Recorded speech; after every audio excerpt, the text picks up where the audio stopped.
So reading from Bhagavatam, Canto 4, Chapter 7, text 27.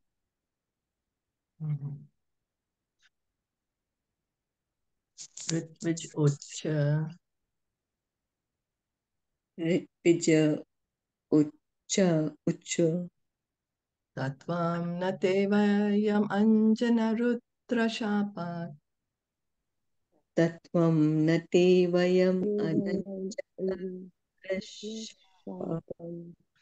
Karmani Avagraha Diyo Bhagavan Vidamaha Karmani Avagrahadiyo Bhagavan Vidama Dharmo Palakshanam Idam Tivrid Advarakayam Dharmopalakshanam idam trividra avadakhyam Gyatam Yadartham Adidevam Adovyavastaha jnanam yadartham adidevam adho vyavasthatha.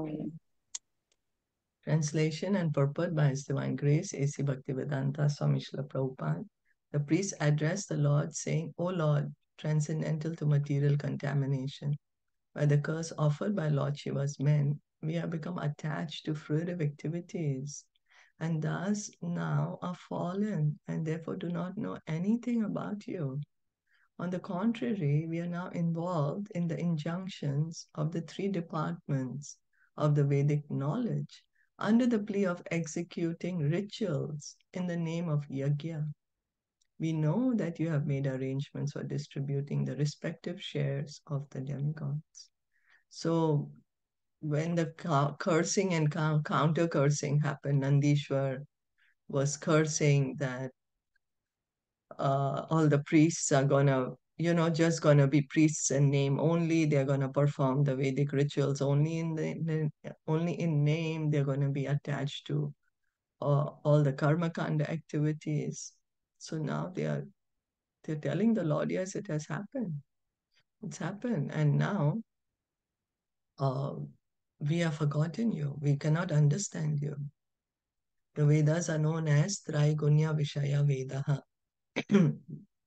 Bhagavad Gita, chapter 2, text 45. Those who are serious students of the Vedas are very much attached to the ritualistic ceremonies mentioned in the Vedas, and therefore these Vedavadis cannot understand that the ultimate goal of the Vedas is to understand Lord Krishna or Vishnu.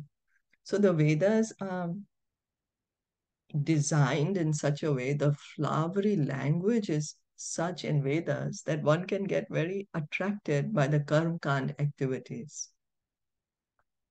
And then what happens when we get so attracted to the karma kand activities? We will just be involved here in this material world. We will want to do pious activities, rituals, only for what? Only to go to the heavenly planets. Why? So we can enjoy more.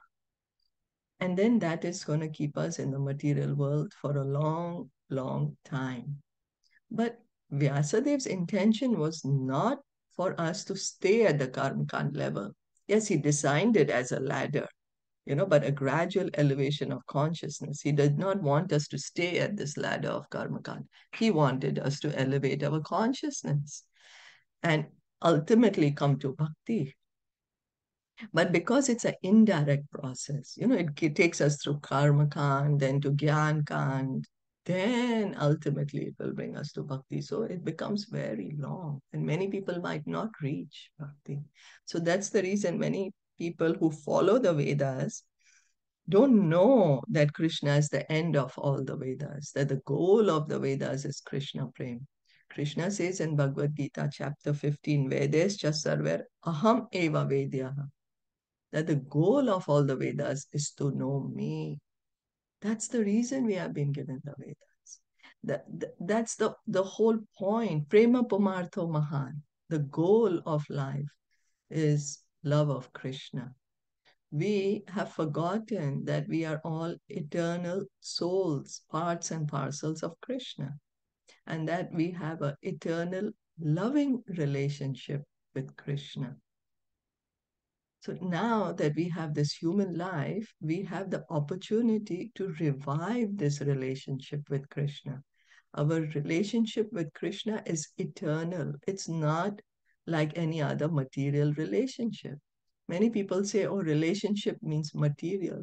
No, relationship with Krishna is eternal. It's on the platform of the soul. It's the relationship between the soul and Krishna. So those who have transcended the qualitative Vedic attractions, however, can understand Krishna, who is never contaminated by the material qualities. So Krishna, he's the owner of the material world. He's the controller of Maya Devi. She's his pet dog. She's his servant. So she does not or she cannot cover Krishna's knowledge. Does not have the capability to make him forget he's God, to make him think that he is a product of matter. She does not have that capability. Prabhupada gives us a nice analogy in this regard that, for example, today is a cloudy day. We are not able to see the sun. Only thing we can see is the clouds. So the clouds can cover our vision of the sun. But the sun is so big that the cloud cannot cover the sun. There's a difference. The cloud can cover our vision of the sun, but the cloud cannot cover the sun. Does that make sense? Do you agree to that?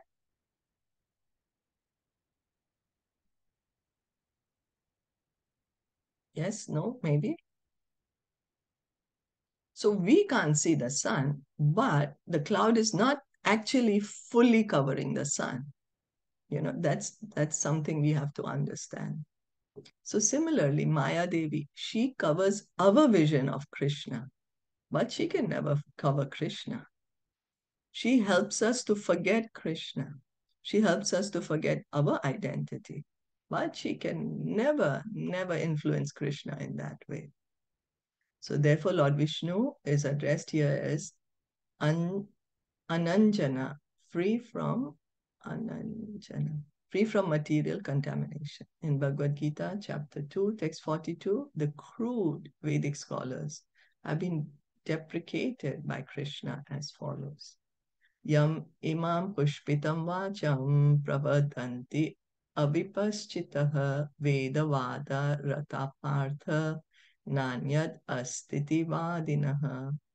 Men of small knowledge are very much attached to the flowery words of the Vedas, and they say that there is nothing more than this.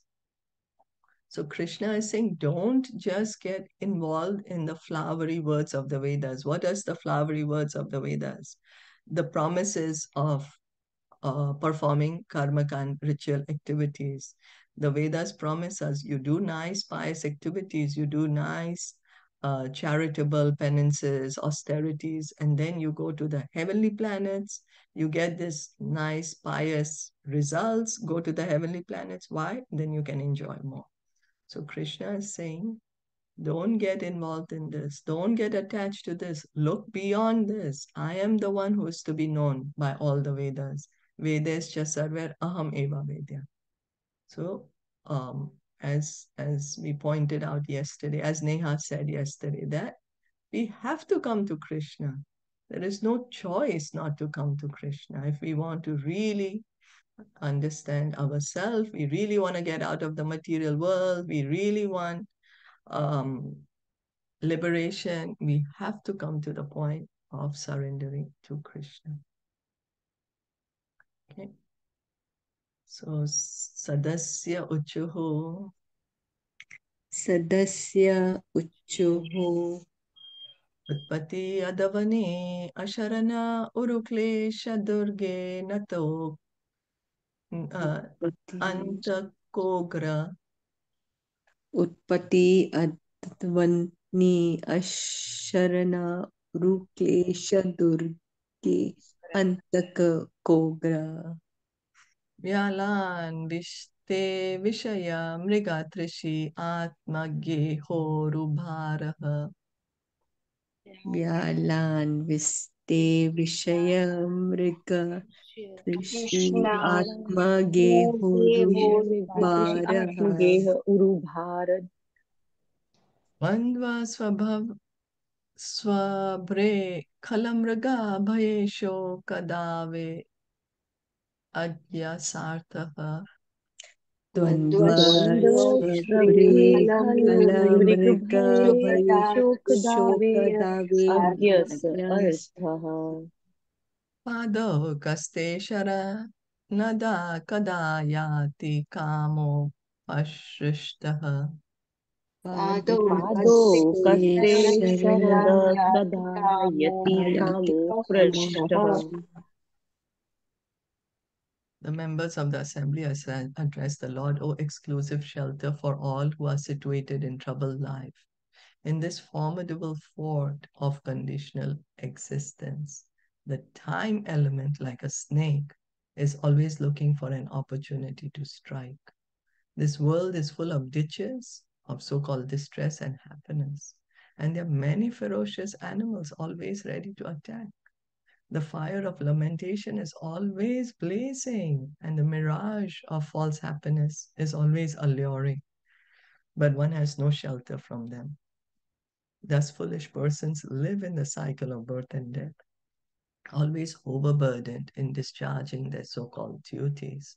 And we do not know when they will accept the shelter of your lotus feet.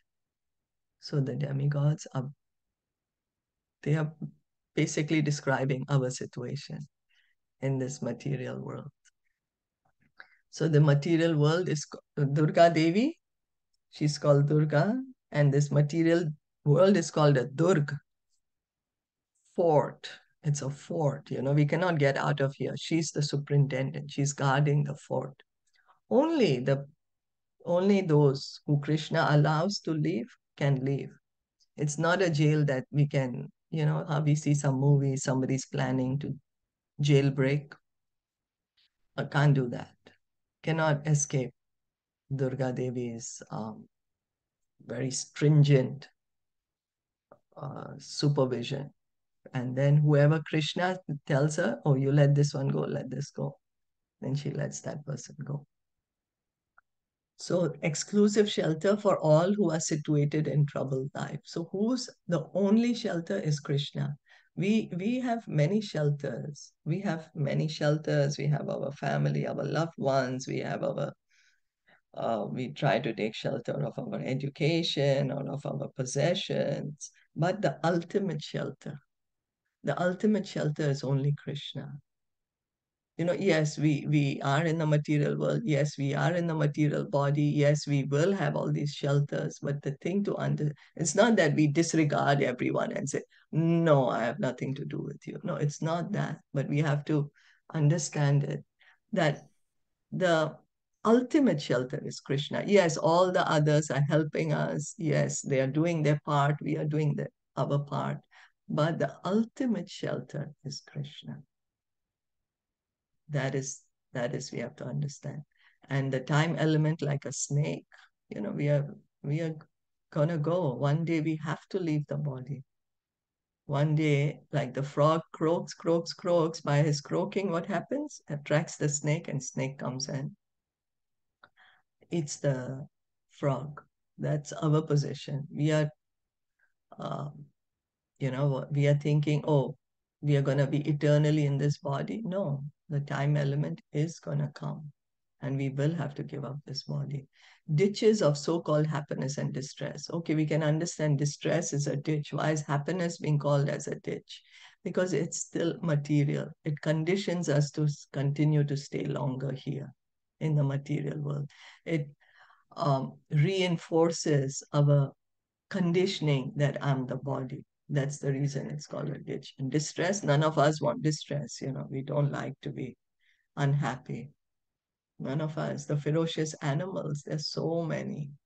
So many. We could say the anger, the pride, so many things keep attacking us. Lamentation. We are lamenting. We are lamenting for the past, what we could have done, what we couldn't have done, why this happened, why this. This didn't happen. And we are always thinking, I'm going to make this change and I'm going to be happy and um, this will happen and then I will be happy. So that's the false mirage. That's the mirage of false happiness. That's the mind keeps on putting us. The mind keeps throwing us like a ball from the past to the future. Oh, past I was not happy. Future I will be happy. But it stops us from what? From taking shelter of the holy name. The mind, it puts us in such a circle of lamentation and um, false happiness that we forget, oh, but I have this moment. I can chant, I can hear. Let me do that. So, this is how then we are living in the cycle of birth and death, overburdened in discharging their so called duties, because we say our prescribed duties are all in all, without understanding that our prescribed duties are to bring us to the point of Krishna. Our prescribed duties, we have to do them in such a way for the pleasure of Krishna, because Krishna has made the Varna Sharma system. So our duties, we have to perform them for the pleasure of Krishna. And so the demigods are addressing the Lord, and they're saying, we don't know when they will accept the shelter of your lotus feet. So when will we take the shelter of the lotus feet? That's that's our choice. We can pray to the Lord, to the devotees, to help us to take exclusive shelter of the lotus feet of Krishna. We'll stop here for today. Yes. Yes, we'll continue with the purport tomorrow. Thank you so much for listening and joining. And Srimad Bhagavatam ki jai, Shila Prabhupada ki jai, Gaur Bhaktavinda ki jai. Hare Krishna. Hare Krishna.